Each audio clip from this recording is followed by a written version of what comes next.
अगर आप भी सर्दियों के कपड़ों पे बनाना चाह रहे हैं सोबर सा, सिंपल सा और एलिगेंट सा नेक डिज़ाइन, तो आज की वीडियो एंड तक देखिएगा। ए टू जी तमाम स्टेप बाय स्टेप आपके साथ शेयर करूंगी। इसका तरीका बहुत आसान तरीके से समझाऊंगी। यहाँ पे मैंने ले लिया है बुकरम और इसकी चौड़ाई और लंबाई है 10 इंच। ठीक है, टोटल चौड़ाई में इसलिए लंबाई और चौड़ाई बता देती हूँ ताकि आप कंफ्यूज ना हो। यहाँ पे 3.5 इंच हमने लेनी है चौड़ाई और 7 इंच ये टोटल चौड़ाई हो जाएगी। और लंबाई आप अपने हिसाब से, अगर आप डीप गला चाहते हैं तो 8 या 8.5 रख लीजिएगा, वरना तो 7.5 मैंने रख लिया है। नीचे से 2 इंच पे मैंने निशान लगाया है और 2 इंच के बाद मैंने ऊपर तक गोलाई दे देनी है। आप चाहें तो कोई सा भी डिज़ाइन नीचे ड्रॉ कर सकते हैं। वो राउंड में भी हो सकता है, पान शेप भी हो सकता है और इसके अलावा चौकोर, जो मर्जी आप गला बना लें। बस ऊपर चौड़ाई वाली मेजरमेंट को आपने लाजमी फॉलो करना है और डीपनेस भी आपने बहुत कम नहीं रखनी, वरना आपका गले से फिर ये गला नहीं जाएगा। यहाँ पे हमने इसको प्रेस कर लेना है, लेकिन प्रेस करने से पहले मैं आपको एक ख़ास पॉइंट बता देती हूँ, गौर से देखिए। ऊपर से मैंने 3 इंच पे निशान लगाया है एक जानिब से बुकरम पे, और दूसरी जानिब भी मैंने 3 इंच पे निशान लगाए हैं। आगे चल के मैं आपको दिखाऊंगी कि इसका क्या मतलब है। तो यहाँ पे मैंने प्रेस कर लेना है। शर्ट का नाप मैं आपको समझा देती हूँ ताकि आपको आइडिया हो सके। यहाँ पे 8 इंच मैंने तीरा लिया है और नीचे से मैंने 11 इंच लिया है, यानी 22 इंच है इसका नाप। और ऊपर से हाफ इंच तो हमारा सिलाई में चला जाता है, तो टोटल इसकी चौड़ाई जो है वो 15 इंच हो जाएगी। और यहाँ पे मैंने गले को पेस्ट कर लिया था। एक्स्ट्रा जो कपड़ा है उसको हम सिलाई लगा लेते हैं। सिलाई लगाने के बाद बिल्कुल एक्स्ट्रा कपड़ा जो है उसको हम काट लेते हैं, क्योंकि खदर कपड़ा है तो मोड़ने में मोटाई ना हो। तो यहाँ पे इसकी सफाई कर लेंगे। अब शर्ट पे गला रखते हुए जिस तरह से आपने सिंपल गला स्टिच करना होता है, सबसे पहले आपने उसी तरह से इसको स्टिच कर लेना है।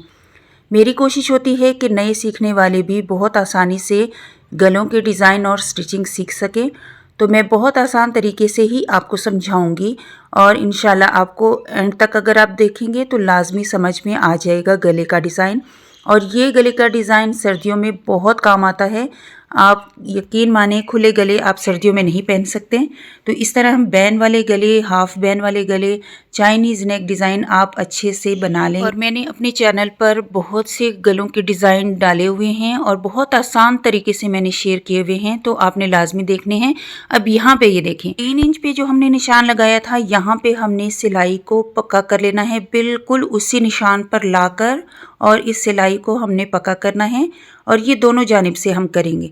ठीक है, ये किस लिए किया है अब यहाँ पे मैं आपको दिखाती हूँ। यहाँ पे मैंने कट लगा लिया एक जानिब से भी और दूसरी जानिब से भी। जो निशान हमने ड्रॉ किया था सेम उसी डिज़ाइन के ऊपर ही हमने ये काम करना है।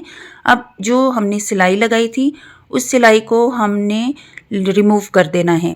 मैंने बहुत आसान तरीके से ये तरीका आपको बता दिया है ताकि आपको कोई कन्फ्यूजन ना हो। अब इसको हमने सीधा कर लिया। सीधा करने के बाद आप देख सकते हैं कि ये बिल्कुल हमारा गला रेडी है। और ये देखिए, यहाँ पे हमने अब इसकी दोनों जानिब को अच्छे से मिलाकर सिलाई लगा लेनी है। आप चाहे तो ग्लू भी कर सकते हैं, दोनों जानिब से सिलाई लगा लेंगे। सिलाई से ये अच्छे से पक्का हो जाएगा। खद्दर का कपड़ा है, धागे निकलते हैं, तो इस वजह से सिक्योर करना लाजमी है। अब दोनों जानिब से हमने सिलाई लगा लेनी है। अब यहाँ पे शर्ट के दोनों हिस्से हमने ऊपर नीचे रख के हाफ इंच पिछला गला जो है उसको हमने हाफ इंच डीप रखना है।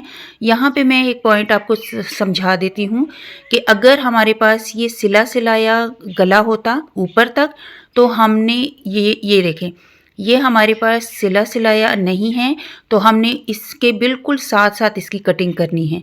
और अगर हमारा सिला सिलाया गला होता, यानी ऊपर तक सिलाई लग चुकी होती, तैयार गला होता, तो हमने हाफ इंच सिलाई रखनी होती है।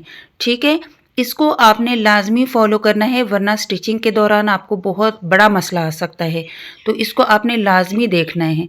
अब यहाँ पे सिलाई नहीं हुई हुई, गला नहीं बना हुआ, तो हम इसके बिल्कुल साथ साथ ही कटिंग कर लेंगे, क्योंकि हमारे पास फैब्रिक का मार्जिन होगा। ये बात आपने याद रखनी है। ठीक है, तो यहाँ पे ये देखें, जो 3.5 इंच गला फ्रंट का था, ये बैक पे हमने इसी तरह से कटिंग कर लेनी है। ये हम पहले से भी कटिंग कर सकते हैं, इसमें कोई हार्ड एंड फास्ट रूल नहीं है, लेकिन आपको दिखाने के लिए आसानी के लिए कि आप बाद में भी कटिंग कर सकते हैं। यहाँ से तीरे से हम दोनों पल्लों को जोड़ देंगे।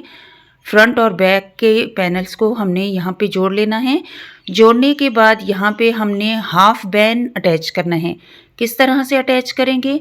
बहुत से लोगों के लिए ये बहुत परेशानी होती है। अक्सर जब हम नापते हैं तो बैन छोटा पड़ जाता है। बड़ा पड़ जाए तो कोई मसला नहीं है, छोटा नहीं पड़ना चाहिए। अब इसका दरमियान करके हमने कट लगा लिया।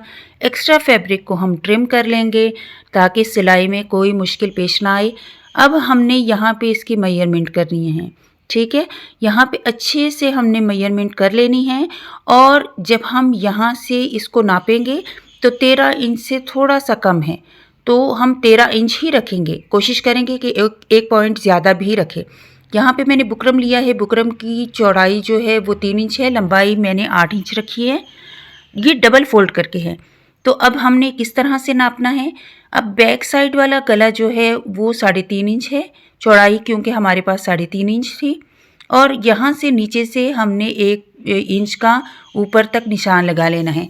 ये आपने याद रखना है कि अगर गले की शेप आपकी एकदम से गोलाई में आ जाती है फ्रंट में, तो ये आपने 1.5 इंच रखना है। ये बात आपने लाजमी याद रखनी है। अब यहाँ पे हमने इसको नाप लेना है। नापने के बाद हमने जितना रखना है उस हिसाब से हमने यहाँ पे निशान लगा लेना है। बैन आपका थोड़ा सा बड़ा हो जाए कोई मसला नहीं है, लेकिन छोटा नहीं पड़ना चाहिए, क्योंकि कपड़ा भी लिमिटेड होता है और फिर बैन बनाने के बाद बहुत डिसहार्ड होता है बंदा कि ये हमने लगा लिया और अब छोटा पड़ गया, दोबारा से काम बढ़ जाएगा। तो ये बातें आपने याद रखनी है, जो बातें मैं आपको यहाँ पे समझाती हूँ, ठीक है। अगेन भी हम नाप लेंगे क्योंकि नापना बहुत ज़रूरी है। तो यहाँ पे मैंने निशान लगा लेना है थोड़ा आगे करके और यहाँ से थोड़ा सा ऊपर जाएंगे। ऊपर जाने के बाद हल्की सी हमने इसको गोलाई दे देनी है। आप चाहे तो नोक वाले भी रख सकते हैं, कोई मसला नहीं है। मैंने थोड़ी सी गोलाई दे दी है और अगर आप थोड़ा सा ज़्यादा भी रख लेते हैं कोई इश्यू नहीं है, लेकिन मैंने ऑलरेडी ज़्यादा रखा है। जस्ट मैंने आपको आइडिया देना था कि अगर आप ज़्यादा भी रखेंगे तो किस तरह से रखेंगे। तो कटिंग कर लेते हैं बैन की। बैन को हमने अच्छे से प्रेस कर लेना है फैब्रिक के ऊपर। अच्छा, ये खदर फैब्रिक है और खदर फैब्रिक आपको पता है मोटा होता है, तो उसी हिसाब से हमने गलों को चूज़ करके बनाना होता है। अब यहाँ पे ये पॉइंट देखें कि सिलाई हम बिल्कुल नीचे से शुरू नहीं करेंगे, यहाँ से शुरू करेंगे। बिल्कुल बुकरम जहाँ से स्टार्ट हो रहा है वहीं से हमने सिलाई को पक्का करके स्टार्ट कर लेना है और एंड भी हम सेम उसी जगह पे करेंगे जहाँ से हमने बुकरम को एंड किया है। यहाँ पे देखें, यहाँ पे बस वापस आपने चले जाना है और इस सिलाई को पक्का कर लेना है। अब आगे चल के आपको अंदाज़ा होगा कि ये पॉइंट कितना ज़रूरी है। अब कटिंग कर लेंगे, जितना कपड़ा आपने रखना है उस हिसाब से। अब यहाँ पे एक्स्ट्रा कपड़े की कटिंग कर लेते हैं और एक कट लगा लेते हैं ताकि हमें आइडिया हो कि कहाँ पे दरमियान आ रहा है। अब यहाँ पे इसको सीधा कर लेना है। सीधा करने के बाद अच्छे से इसको प्रेस कर लेंगे। आप कर लें, जल्दी से वीडियो को लाइक, क्योंकि मैं आपके लिए लाती हूँ हर तरह के सर्दियों के और गर्मियों के कपड़ों के गलों के डिज़ाइन, ताकि आप आसानी से सीख सकें और स्टेप बाय स्टेप बहुत आसानी से। मेरी यही कोशिश होती है कि पॉइंट टू पॉइंट आप तमाम A to Z सीख सकें। अब यहाँ पे दोबारा से भी हम मेजर कर लेंगे और आपको दिखा रही हूँ कि बिल्कुल हमारी मेजरमेंट बिल्कुल ठीक आई है। अच्छा, यहाँ पे मैंने आपको पॉइंट बताना है जो हमने सिलाई को बुकरम के पास से स्टार्ट किया था, वहाँ से देखें कितनी आसानी हमें है कि हमने कपड़ा खोला, हमें बुकरम भी नज़र आ रही है और सिलाई में हमें कोई दिक्कत कोई मुश्किल पेश नहीं आ रही। अब यहाँ पे हमने ये कोशिश करनी है कि जो हम बैन लगा रहे हैं इसका जो ऊपर वाला और बैन वाला हिस्सा और नीचे वाला हिस्सा बिल्कुल भी नहीं खींचना चाहिए। यहाँ पे ये देखिए एंड तक हमारा कितना अच्छे से बैन लग चुका है।